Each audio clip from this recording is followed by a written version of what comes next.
Chapter 12. It was dreadful in the forest. I have said, or perhaps I have not said, for my memory plays me sad tricks these days, that I glowed with pride when 3 such men as my comrades thanked me for having saved, or at least greatly helped, the situation. As the youngster of the party, not merely in years, but in experience, character, knowledge, and all that goes to make a man, I had been overshadowed from the first. And now I was coming into my own. I warmed at the thought. Alas, for the pride which goes before a fall. That little glow of self-satisfaction, that added measure of self-confidence, were to lead me on that very night to the most dreadful experience of my life, ending with a shock which turns my heart sick when I think of it.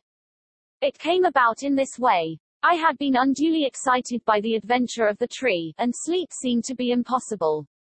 Summerlee was on guard, sitting hunched over our small fire, a quaint, angular figure, his rifle across his knees and his pointed, goat-like beard wagging with each weary nod of his head. Lord John lay silent, wrapped in the South American poncho which he wore, while Challenger snored with a roll and rattle which reverberated through the woods. The full moon was shining brightly, and the air was crisply cold. What a night for a walk! And then suddenly came the thought, why not? Suppose I stole softly away, suppose I made my way down to the central lake, suppose I was back at breakfast with some record of the place, would I not in that case be thought an even more worthy associate? Then, if Summerlee carried the day and some means of escape were found, we should return to London with first-hand knowledge of the central mystery of the plateau, to which I alone, of all men, would have penetrated. I thought of Gladys. With her, there are heroisms all round us. I seemed to hear her voice as she said it. I thought also of McArdle. What a 3-column article for the paper. What a foundation for a career. A correspondentship in the next great war might be within my reach. I clutched at a gun, my pockets were full of cartridges, and, parting the thorn bushes at the gate of our zareba, quickly slipped out. My last glance showed me the unconscious Summerlee, most futile of sentinels, still nodding away like a queer mechanical toy in front of the smoldering fire. I had not gone 100 yards before I deeply repented my rashness. I may have said somewhere in this chronicle that I am too imaginative to be a really courageous man, but that I have an overpowering fear of seeming afraid. This was the power which now carried me onwards. I simply could not slink back with nothing done. Even if my comrades should not have missed me, and should never know of my weakness, there would still remain some intolerable self-shame in my own soul. And yet I shuddered at the position in which I found myself, and would have given all I possessed at that moment to have been honorably free of the whole business. It was dreadful in the forest. The trees grew so thickly and their foliage spread so widely that I could see nothing of the moonlight save that here and there the high branches made a tangled filigree against the starry sky. As the eyes became more used to the obscurity, one learned that there were different degrees of darkness among the trees, that some were dimly visible, while between and among them there were coal-black shadowed patches, like the mouths of caves, from which I shrank in horror as I passed. I thought of the despairing yell of the tortured iguanodon, that dreadful cry which had echoed through the woods. I thought, too, of the glimpse I had in the light of Lord John's torch of that bloated, warty, blood-slavering muzzle. Even now I was on its hunting ground. At any instant it might spring upon me from the shadows, this nameless and horrible monster. I stopped, and, picking a cartridge from my pocket, I opened the breech of my gun. As I touched the lever my heart leaped within me. It was the shotgun, not the rifle, which I had taken. Again the impulse to return swept over me. Here, surely, was a most excellent reason for my failure, one for which no one would think the less of me.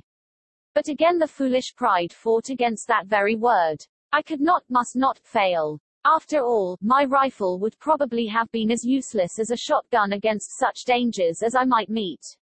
If I were to go back to camp to change my weapon I could hardly expect to enter and to leave again without being seen.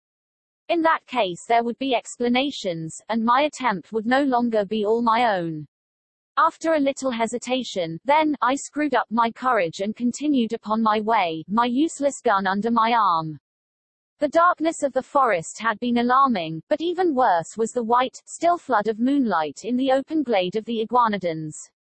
Hid among the bushes, I looked out at it. None of the great brutes were in sight. Perhaps the tragedy which had befallen one of them had driven them from their feeding ground. In the misty, silvery night I could see no sign of any living thing. Taking courage, therefore, I slipped rapidly across it, and among the jungle on the farther side I picked up once again the brook which was my guide. It was a cheery companion, gurgling and chuckling as it ran, like the dear old trout stream in the West Country where I have fished at night in my boyhood. So long as I followed it down I must come to the lake, and so long as I followed it back I must come to the camp. Often I had to lose sight of it on account of the tangled brushwood, but I was always within earshot of its tinkle and splash. As one descended the slope the woods became thinner, and bushes, with occasional high trees, took the place of the forest. I could make good progress, therefore, and I could see without being seen. I passed close to the pterodactyl swamp, and as I did so, with a dry, crisp, leathery rattle of wings, one of these great creatures, it was 20 feet at least from tip to tip, rose up from somewhere near me and soared into the air. As it passed across the face of the moon the light shone clearly through the membranous wings, and it looked like a flying skeleton against the white, tropical radiance. I crouched low among the bushes, for I knew from past experience that with a single cry the creature could bring 100 of its loathsome mates about my ears. It was not until it had settled again that I dared to steal onwards upon my journey. The night had been exceedingly still, but as I advanced I became conscious of a low, rumbling sound, a continuous murmur, somewhere in front of me. This grew louder as I proceeded, until at last it was clearly quite close to me. When I stood still the sound was constant, so that it seemed to come from some stationary cause. It was like a boiling kettle or the bubbling of some great pot. Soon I came upon the source of it, for in the center of a small clearing I found a lake, or a pool, rather, for it was not larger than the basin of the Trafalgar Square fountain, of some black pitch-like stuff, the surface of which rose and fell in great blisters of bursting gas. The air above it was shimmering with heat, and the ground round was so hot that I could hardly bear to lay my hand on it. It was clear that the great volcanic outburst which had raised this strange plateau so many years ago had not yet entirely spent its forces. Blackened rocks and mounds of lava I had already seen everywhere peeping out from amid the luxuriant vegetation which draped them, but this asphalt pool in the jungle was the first sign that we had of actual existing activity on the slopes of the ancient crater. I had no time to examine it further for I had need to hurry if I were to be back in camp in the morning. It was a fearsome walk, and one which will be with me so long as memory holds. In the great moonlit clearings I slunk along among the shadows on the margin. In the jungle I crept forward, stopping with a beating heart whenever I heard, as I often did, the crash of breaking branches as some wild beast went past. Now and then great shadows loomed up for an instant and were gone, great, silent shadows which seemed to prowl upon padded feet. How often I stopped with the intention of returning, and yet every time my pride conquered my fear, and sent me on again until my object should be attained. At last, my watch showed that it was 1 in the morning. I saw the gleam of water amid the openings of the jungle, and 10 minutes later I was among the reeds upon the borders of the central lake. I was exceedingly dry, so I lay down and took a long draught of its waters, which were fresh and cold. There was a broad pathway with many tracks upon it at the spot which I had found, so that it was clearly one of the drinking places of the animals. Close to the water's edge there was a huge isolated block of lava. Up this I climbed, and, lying on the top, I had an excellent view in every direction.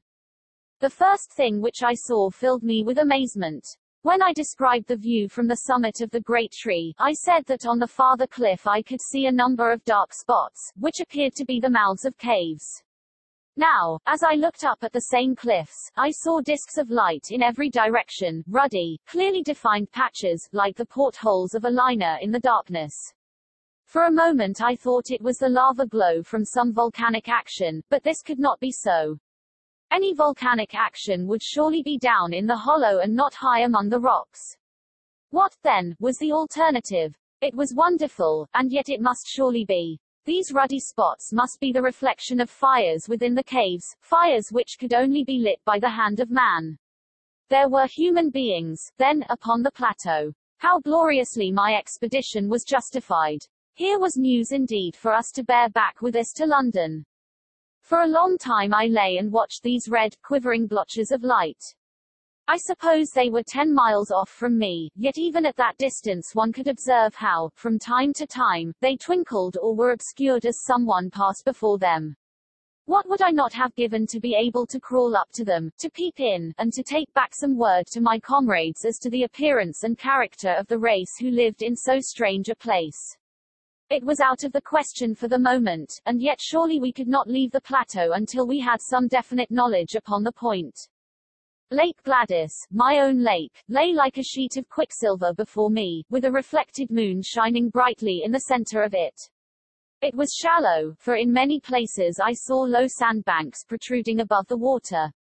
Everywhere upon the still surface I could see signs of life, sometimes mere rings and ripples in the water, sometimes the gleam of a great silver-sided fish in the air, sometimes the arched, slate-colored back of some passing monster. Once upon a yellow sandbank I saw a creature like a huge swan, with a clumsy body and a high, flexible neck, shuffling about upon the margin. Presently it plunged in, and for some time I could see the arched neck and darting head undulating over the water.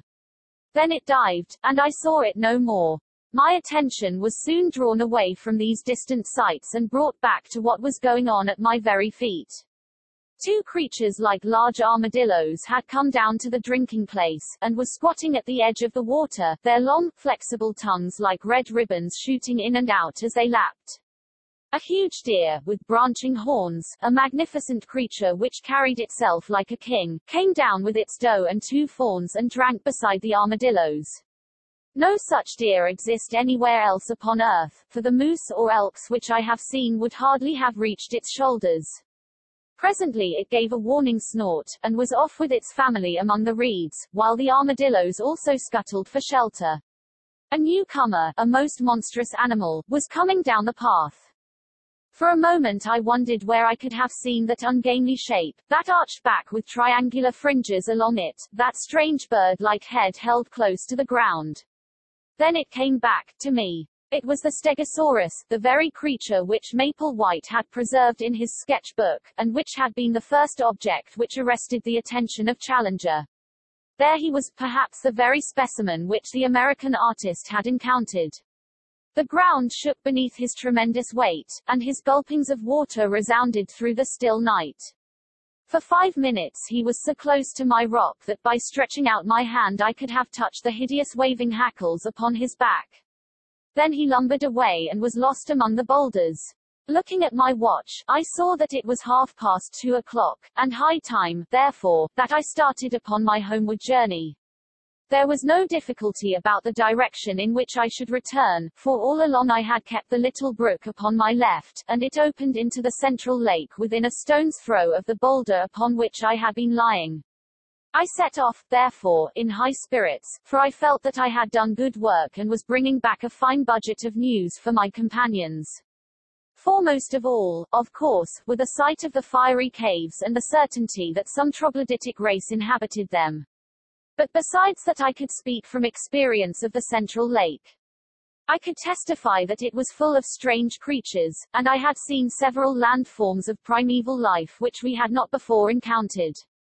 I reflected as I walked that few men in the world could have spent a stranger night or added more to human knowledge in the course of it. I was plodding up the slope, turning these thoughts over in my mind, and had reached a point which may have been halfway to home, when my mind was brought back to my own position by a strange noise behind me. It was something between a snore and a growl, low, deep, and exceedingly menacing. Some strange creature was evidently near me, but nothing could be seen, so I hastened more rapidly upon my way. I had traversed 1/2 mile or so when suddenly the sound was repeated, still behind me, but louder and more menacing than before. My heart stood still within me as it flashed across me that the beast, whatever it was, must surely be after me. My skin grew cold and my hair rose at the thought. That these monsters should tear each other to pieces was a part of the strange struggle for existence, but that they should turn upon modern man, that they should deliberately track and hunt down the predominant human, was a staggering and fearsome thought. I remembered again the blood-beslobbered face which we had seen in the glare of Lord John's torch, like some horrible vision from the deepest circle of Dante's hell. With my knees shaking beneath me, I stood and glared with starting eyes down the moonlit path which lay behind me. All was quiet as in a dream landscape. Silver clearings and the black patches of the bushes, nothing else could I see. Then from out of the silence, imminent and threatening, there came once more that low, throaty croaking, far louder and closer than before. There could no longer be a doubt. Something was on my trail, and was closing in upon me every minute. I stood like a man paralyzed, still staring at the ground which I had traversed. Then suddenly I saw it. There was movement among the bushes at the far end of the clearing which I had just traversed. A great dark shadow disengaged itself and hopped out into the clear moonlight. I say, hopped advisedly, for the beast moved like a kangaroo, springing along in an erect position upon its powerful hind legs, while its front ones were held bent in front of it. It was of enormous size and power, like an erect elephant, but its movements, in spite of its bulk, were exceedingly alert. For a moment, as I saw its shape, I hoped that it was an iguanodon, which I knew to be harmless, but, ignorant as I was, I soon saw that this was a very different creature. Instead of the gentle, deer-shaped head of the great three-toed leaf-eater, this beast had a broad, squat, toad-like face like that which had alarmed us in our camp. His ferocious cry and the horrible energy of his pursuit both assured me that this was surely one of the great flesh-eating dinosaurs, the most terrible beasts which have ever walked this earth. As the huge brute loped along, it dropped forward upon its four paws and brought its nose to the ground every 20 yards or so. It was smelling out my trail. Sometimes, for an instant, it was at fault. Then it would catch it up again and come bounding swiftly along the path I had taken. Even now when I think of that nightmare the sweat breaks out upon my brow. What could I do? My useless fowling piece was in my hand. What help could I get from that? I looked desperately round for some rock or tree, but I was in a bushy jungle with nothing higher than a sapling within sight, while I knew that the creature behind me could tear down an ordinary tree as though it were a reed. My only possible chance lay in flight.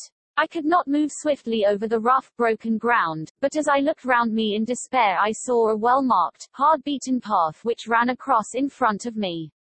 We had seen several of the sort, the runs of various wild beasts, during our expeditions.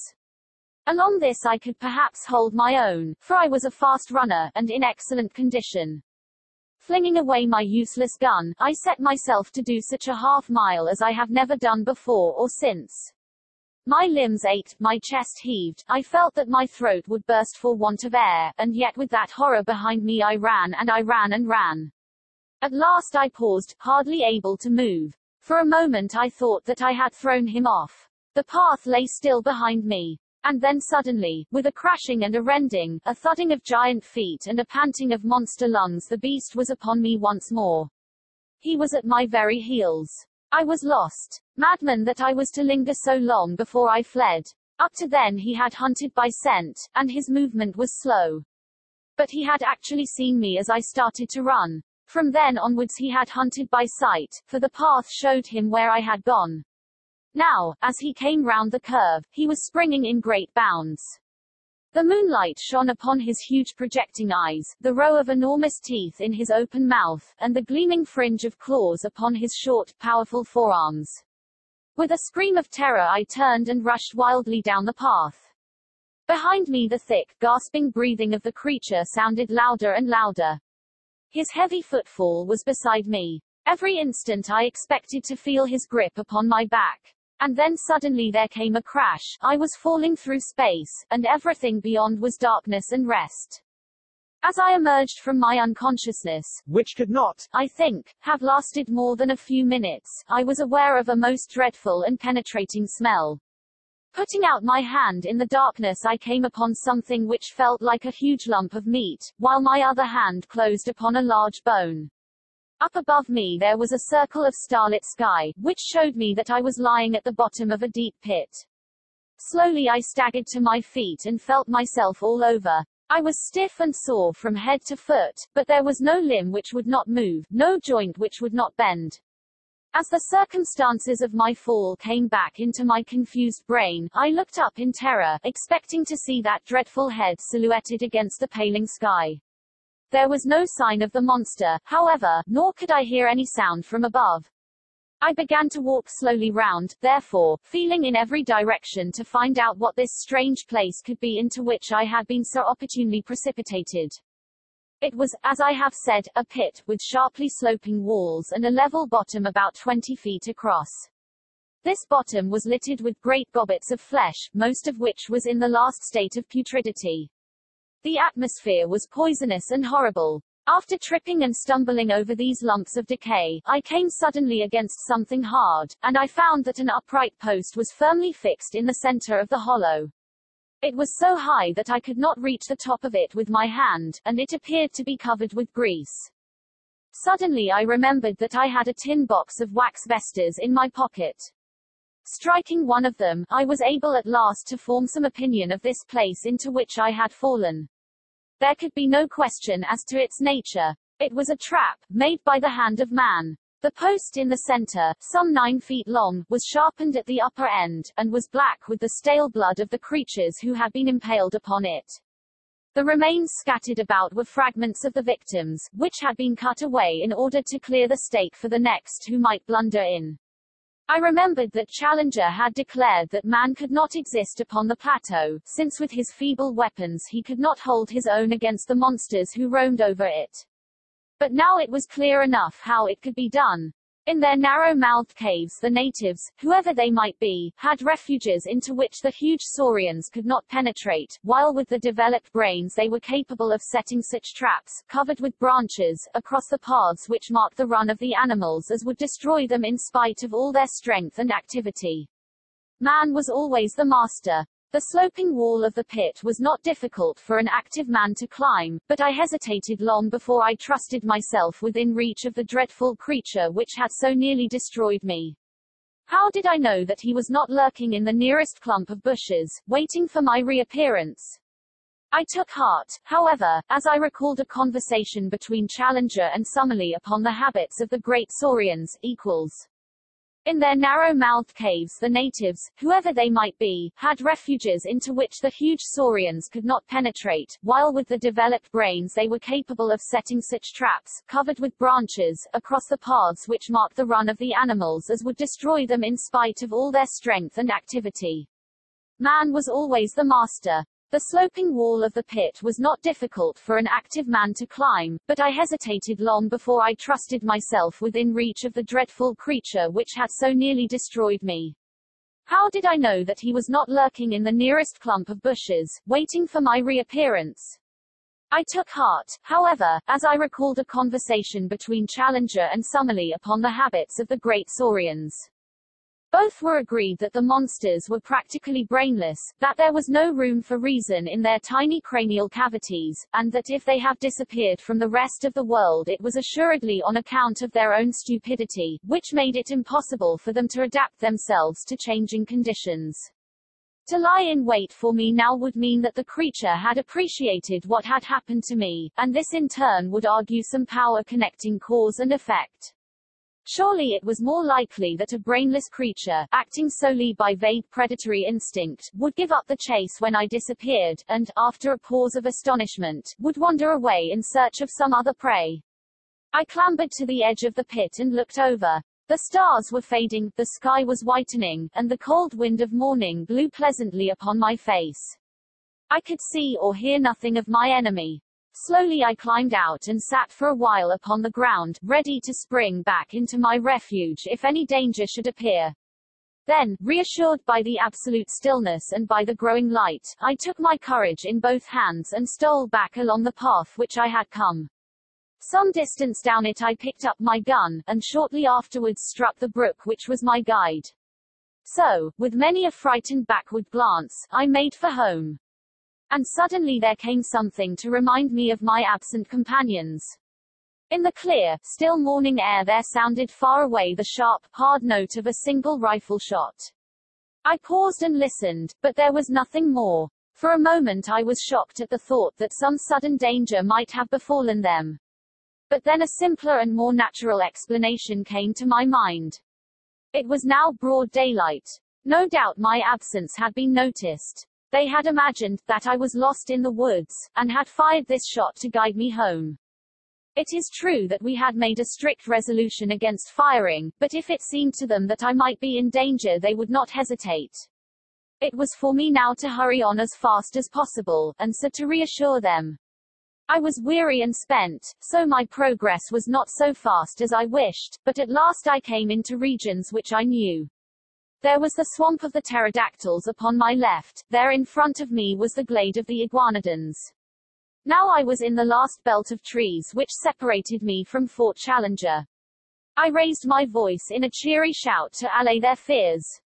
No answering greeting came back to me. My heart sank at that ominous stillness. I quickened my pace into a run. The zareba rose before me, even as I had left it, but the gate was open. I rushed in. In the cold, morning light it was a fearful sight which met my eyes. Our effects were scattered in wild confusion over the ground, my comrades had disappeared, and close to the smouldering ashes of our fire the grass was stained crimson with a hideous pool of blood. I was so stunned by this sudden shock that for a time I must have nearly lost my reason. I have a vague recollection, as one remembers a bad dream, of rushing about through the woods all round the empty camp, calling wildly for my companions. No answer came back from the silent shadows. The horrible thought that I might never see them again, that I might find myself abandoned all alone in that dreadful place, with no possible way of descending into the world below, that I might live and die in that nightmare country, drove me to desperation. I could have torn my hair and beaten my head in my despair. Only now did I realize how I had learned to lean upon my companions, upon the serene self-confidence of Challenger, and upon the masterful, humorous coolness of Lord John Roxton. Without them I was like a child in the dark, helpless and powerless. I did not know which way to turn or what I should do first. After a period, during which I sat in bewilderment, I set myself to try and discover what sudden misfortune could have befallen my companions. The whole disordered appearance of the camp showed that there had been some sort of attack, and the rifle shot no doubt marked the time when it had occurred. That there should have been only one shot showed that it had been all over in an instant. The rifles still lay upon the ground, and one of them, Lord John's, had the empty cartridge in the breech. The blankets of Challenger and of Summerlee beside the fire suggested that they had been asleep at the time. The cases of ammunition and of food were scattered about in a wild litter, together with our unfortunate cameras and plate carriers, but none of them were missing. On the other hand, all the exposed provisions, and I remembered that there were a considerable quantity of them, were gone. They were animals, then, and not natives, who had made the inroad, for surely the latter would have left nothing behind. But if animals, or some single terrible animal, then what had become of my comrades? A ferocious beast would surely have destroyed them and left their remains. It is true that there was that one hideous pool of blood, which told of violence. Such a monster as had pursued me during the night could have carried away a victim as easily as a cat would a mouse. In that case the others would have followed in pursuit. But then they would assuredly have taken their rifles with them. The more I tried to think it out with my confused and weary brain, the less could I find any plausible explanation. I searched round in the forest, but could see no tracks which could help me to a conclusion. Once I lost myself, and it was only by good luck, and after an hour of wandering, that I found the camp once more. Suddenly a thought came to me and brought some little comfort to my heart. I was not absolutely alone in the world. Down at the bottom of the cliff, and within call of me, was waiting the faithful Zambo. I went to the edge of the plateau and looked over. Sure enough, he was squatting among his blankets beside his fire in his little camp. But, to my amazement, a second man was seated in front of him. For an instant my heart leaped for joy, as I thought that one of my comrades had made his way safely down. But a second glance dispelled the hope. The rising sun shone red upon the man's skin. He was an Indian. I shouted loudly and waved my handkerchief. Presently Zambo looked up, waved his hand, and turned to ascend the pinnacle. In a short time he was standing close to me and listening with deep distress to the story which I told him. "Devil got them for sure, Massa Malone," said he. You got into the devil's country, sir, and he take you all to himself. You take advice, Massa Malone, and come down quick, else he get you as well. How can I come down, Zambo? You get creepers from trees, Massa Malone. Throw 'em over here, I make fast to this stump, and so you have bridge. We thought of that. There are no creepers here which could bear us. Send for ropes, Massa Malone. Who can I send, and where? Send to Indian villages, sir. Plenty hide rope in Indian village. Indian down below, send him. Who is he? One of our Indians. Other ones beat him and take away his pay. He come back to us. Ready now to take letter, bring rope, anything. To take a letter, why not? Perhaps he might bring help, but in any case he would ensure that our lives were not spent for nothing, and that news of all that we had won for science should reach our friends at home. I had 2 completed letters already waiting. I would spend the day in writing a third, which would bring my experiences absolutely up to date. The Indian could bear this back to the world. I ordered Zambo, therefore, to come again in the evening, and I spent my miserable and lonely day in recording my own adventures of the night before.